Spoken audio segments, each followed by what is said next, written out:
At isa sa pinakakilalang-kilala na influencer.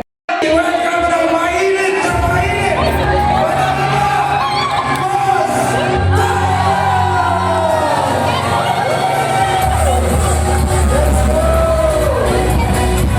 Let's go! Guys, tayo.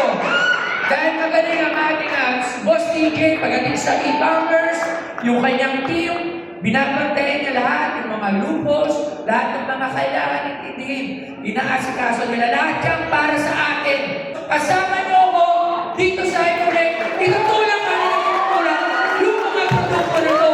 Dahil yung mga produkto na yan, yan ay maaaring maging dahilan ng pag-aon natin sa buhay. Sino ba dito gusto umasenso? Lahat, di ba? Lahat tayo, walang hindi gusto umasenso. Lalo na ngayon sa hirap ng buhay. Si Boss Toyo nararamdaman ng krisis eh. Tayo pa kaya nandito, lahat tayo nakakaramdam ng krisis sa buhay. Pero hindi ibig sabihin yung panghihinaan ka na ng loob. Mas lalo na lakas ng loob mo pag may mga krisis na dumarating sa buhay nyo. Dahil doon yung masusukat kung gano'n kayo